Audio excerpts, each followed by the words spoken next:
Hello learners, bonjour aux apprenants and welcome to Learn French with Likiza. Today we are going to learn how to ask yes or no questions in French. And in case you missed the previous lesson on sentence structure and word order, you can find it here. In French, there are 4 ways of asking yes or no questions. And these are inversion, intonation, with question tags, and with est-ce. And we are going to start with inversion. What normally happens with inversion is that the subject pronoun and the verb change positions so that the verb comes before the subject pronouns. And then they are joined together with a hyphen. For example, habitez-vous loin? Do you live far? Another example is sont-ils arrivés? Have they arrived? And please note, this is the more formal way of asking questions in French. If the third person singular of the verb ends in a vowel, what normally happens is that a T, and by a T I mean letter T itself, is placed between the verb and the subject pronoun so that it makes it easier to pronounce. For example, parle-t-il anglais?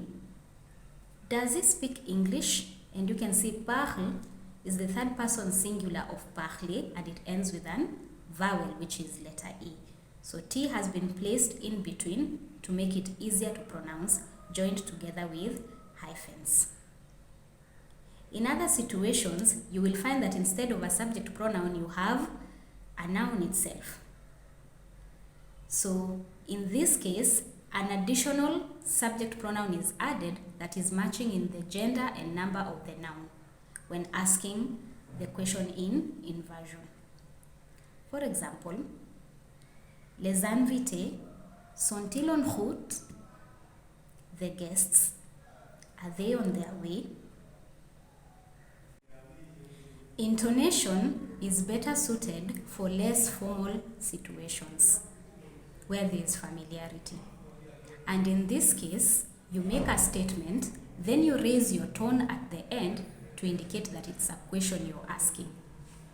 For example, tu aimes le film? Do you like the movie? Another example is, il travaille à la banque? Does he work at the bank? And you can clearly see that these are statements, but because there's a raised tone at the end, they transform into questions.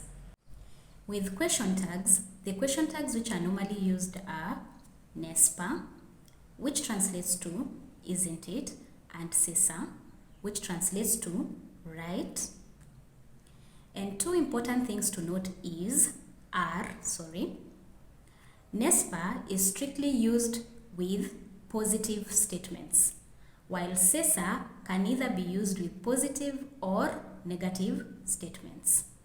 And before I give examples with n'est-ce pas, if you haven't yet, please hit the like button and subscribe to the channel.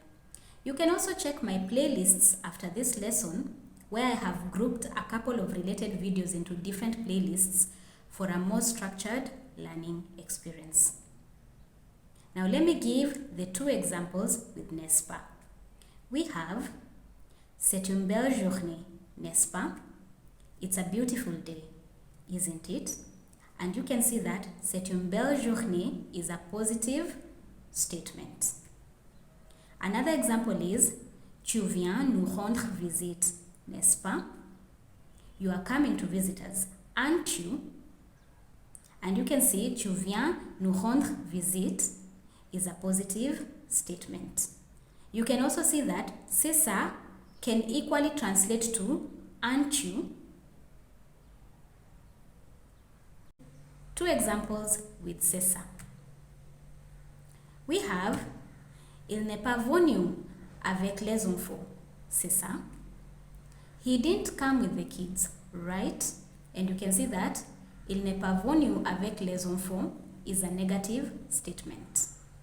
We also have tu t'es bien amusé, c'est ça, you had fun, right? And you can see that the tu t'es bien amusé is a positive statement. One other important thing that you need to note, in very familiar situations in spoken French, nous, which we know means no, and un can also be used to mean right or isn't it. For example, c'est une belle journée, non? It's a beautiful day, right? Or, c'est une belle journée, hein? It's a beautiful day, huh? The final way to ask yes or no questions is with est-ce. And est-ce translates to is it that? But it doesn't have a meaning in the real sense in a question. Its function is to be placed in front of a positive statement to turn it into a question. So let me break it down for you to make it easier to understand. We have a positive statement. Il parle anglais. He speaks English. With est-ce, this sentence will turn into a question and look like this. Est-ce qu'il parle anglais? Does he speak English? And in this case, co contracts to Q apostrophe because two vowels cannot follow each other. We have another positive statement. Tu aimes le film. You love the movie or you like the movie. When you turn it into a question with est-ce, it will be, est-ce que tu aimes le film? Do you like the movie? With all we have learned about asking yes or no questions in French, I know you're probably wondering how to respond to them. So I'm going to revisit a few previous examples with responses. Pay attention. We have sont-ils arrivés? Have they arrived? And instead of responding with either oui or no, you can say something like pas encore, not yet. Another example, il travaille à la banque. Does he work at the bank? In this case, you can respond with oui, yes. And another example, tu viens nous rendre visite, n'est-ce pas? You're coming to visit us, aren't you? And you can say something like, mais bien sûr, but of course. And finally, est-ce qu'il parle anglais? Does he speak English? Pas grand-chose, not much. And that is how you ask yes or no questions in French and possible responses to them in the positive or negative. If you enjoyed the lesson, please hit the like button, subscribe to the channel and ring the notification bell so that you are always notified of new videos as soon as I upload them. You can like, leave a comment and share. To support me, you can either become a patron today and to also unlock exclusive posts on Patreon, which you're not going to find elsewhere on my teaching platforms, or you can buy me a coffee. I am on Instagram at Learn French with Likiza. All the relevant links are in the description box. A bientôt!